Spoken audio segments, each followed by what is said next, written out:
Значи ние обсъждаме включително, има вариант промяна на статута на училището. И трябва да се знае, че промяна на статута на училището е направено в Брезенца. Значи основно училище да стане в СОЛ от гражданите. Нека това да се знае. Ние ще го кажем, защото явно това се забравя от сегашния, по-голямата част говорим. С малки изключения, от по-голямата част от педагогическия колектив се забравя, че статута е променен от граждани. Аз го казах веднъж пред вас и пак ще го повторя.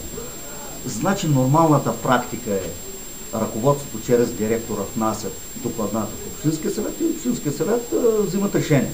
Тук при нас така не ставаше. Всеки си има някакви резерви и ние благодарение, ето Шабан също участва в тия, ние с граждани трябваше да напълним залата на Общинския съвет по предложението.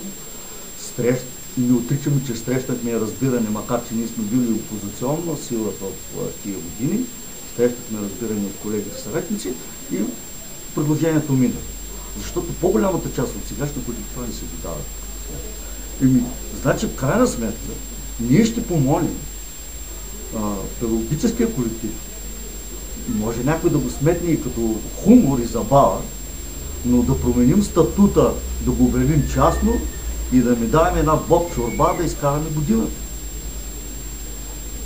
Защото дори и частно училище той може да изведе края. Плащаме наем на общината за сградния фонд и така. Трябва да се обяви Другата вероятност е учениците не посещават. Децата да посещават училищата в Гоци, при тази криза, това не може да се обяви. Ние не знаем, може би има някакви... Преди една година моите деца се стояха вкъщи, това че пък учителът стои. Да. Тогава защо не са обявили? Просто беше представено, че има вероятност. Нормално е това. Значи, след като учителът търси някакви по-добри условия, работодател в общината търси по-добри условия, търси каквото му е необходимо, и като оборудване, заплата. Един месец, колко си спомням, децата не бяха научили. Що не се обяви на него? И тук, както учителя има права, така и родителя има права. Нека да гледаме и двете страни. Нека да бъдем културни и възпитани хора. На мен и пак повтарям, ми е болно, че този диалог се води от разстояние. Чрез медии чуваш един казал, аз няма да се откажа, защото така, това за мен е мешат религия, това са пълни глупости. Четеме форумите в интернет. Това ви грешката. Това не може да е индикация, анонимните неща винаги не са точни.